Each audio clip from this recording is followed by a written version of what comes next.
सभी को सुबह की राधे राधे। तो आइए आज देखिए योगिनी एकादशी की पूजा हमारी हो गई। तो पूजा विधि देखिए कि मैंने आज कैसे अपने कान्हा जी की एवं विष्णु भगवान की पूजा की है। तो योगिनी एकादशी के दिन देखिए हमें एक चौकी लगा लेना रहता है। चौकी लगाने के बाद से हमें पूजा शुरू करना है। तो welcome back to my channel. मैं सुजाता जौहरी आप लोगों का अपने यूट्यूब चैनल पर स्वागत करती हूँ। तो जो लोग भी मेरे चैनल में नए होंगे मेरे चैनल को लाइक एवं सब्सक्राइब कर लीजिएगा, बेल आइकन को प्रेस कर लीजिएगा ताकि मेरा नोटिफिकेशन आप लोगों तक सबसे पहले पहुँच सके। तो देखिए योगिनी एकादशी के दिन सुबह सुबह ही मैं 4:30 बजे स्नान करके अपने पूजा रूम में पहुंच गई। और सबसे पहले मैंने चौकी लगाया। चौकी लगा करके उस पर पीला वस्त्र बिछाया। उसके बाद से मैं अपने गणेश जी को स्थापित कर दी और फिर अपने विष्णु भगवान को।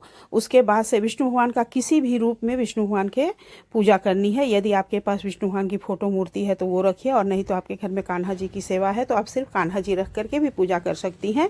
तो इस तरह से देखिए सबसे पहले हमें चौकी लगा के सभी को विराजे, फिर हमें कान्हा जी को स्नान करा लेना है, क्योंकि कान्हा जी को प्रतिदिन स्नान कराना पड़ता है। तो आज मैं उन्हें सुबह 4:30 बजे ही स्नान करवा दी। बाकी दिन तो सुबह 6 बजे वो स्नान करते हैं। तो आज शनिवार का दिन था, मैं पीपल में भी जल देने जाना था, इसलिए मैं सुबह सुबह ही पहले घर में पूजा कर ली। उसके बाद से तब मैं पीपल में जल देने के लिए गई। तो इस तरह से मैं अपने कान्हा जी को स्नान करवा ली शंख के जल से। उसके बाद फिर गंगा जल से, फिर उन्हें उनके बदन को अच्छे से उन्हें पोंछ दिया। पोंछने के बाद से उन्हें इत्र लगा करके तब उन्हें वस्त्र पहनाती हूँ। इत्र लगाने के बाद से मैं अंदर में ही उनका जनेऊ डाल देती हूँ, ऊपर से जनेऊ नहीं डालती हूँ। उसके बाद फिर उन्हें वस्त्र पहनाती हूँ। तो इस तरह से मैंने कान्हा जी को, अपने दोनों कान्हा, एक छोटे कान्हा जी भी हैं, दोनों को तैयार करके उसके बाद उन्हें चौकी पे विराजमान कर दी। और विराजमान करने के बाद से तब मैं सभी की पूजा करूंगी। तो सबसे पहले हमें अपने लक्ष्मी गणेश जी की पूजा करनी है। गणेश जी की पूजा, गणेश जी की फ़ोटो मूर्ति आप अकेले भी रख सकती हैं, और यदि आपके घर में लक्ष्मी गणेश जी साथ में है तो हमें गौरा गणेश को साथ में ही रखना चाहिए। तो हमारे घर में जो ये सिंहासन पर बैठे हुए गणेश जी और लक्ष्मी माता है, मैं उन्हें ही रख देती हूँ उठा करके, और उन्हीं की पूजा कर देती हूँ। तो इस तरह से मैं उनकी पूजा कर दूंगी। तो उसके बाद कान्हा जी देखिए मेरे रेडी हो रहे हैं। तो कान्हा जी को रेडी करने में थोड़ा सा टाइम लगता है, क्योंकि छोटे कान्हा जी होते हैं तो वस्त्र पहनाने में भी समय लगता है, और फिर उसके बाद पूजा करने में भी टाइम लगेगा। तो कान्हा जी को हमें तुलसी का माला जरूर से पहनाना चाहिए। इस तरह से उन्हें केसर का तिलक लगाना चाहिए आज के दिन।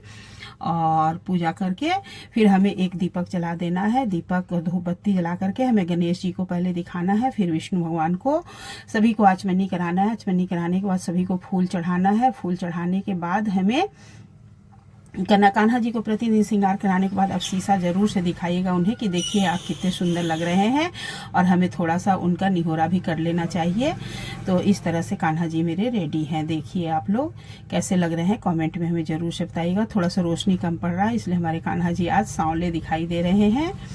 तो सभी का पूजा करके उसके बाद देखिए भोग प्रसाद में आप आज के दिन पीला फल का भोग लगा सकते हैं। केले का भोग हमें एकादशी के दिन कभी भी नहीं लगाना चाहिए, और ना ही हमें एकादशी के दिन केले का सेवन करना चाहिए।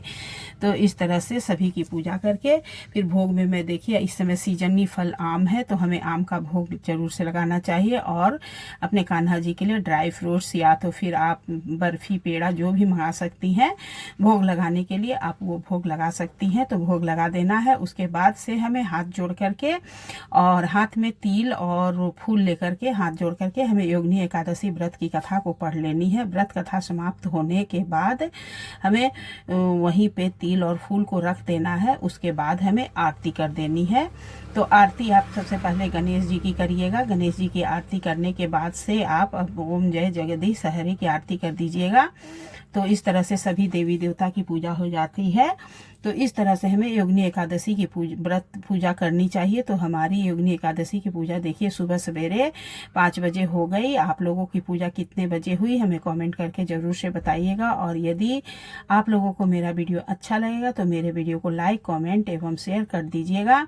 फिर पूजा समाप्त होने के बाद, आरती होने के बाद से लास्ट में हमें क्या करना है, हाथ जोड़ करके हमें भगवान से क्षमा प्रार्थना मांगनी है कि हे भगवान जी, यदि हमसे पूजा में कोई भूल चूक हो गई होगी तो उसे उसे आप नादान बालक समझ करके क्षमा करिएगा। इस तरह से हमें पूजा समाप्त करके फिर सभी देवी देवता को प्रणाम करके और उसके बाद से हमें जो लोग व्रत होंगे उन्हें फलाहार करना चाहिए। आज के दिन आज अन्न का ग्रहण नहीं करना चाहिए।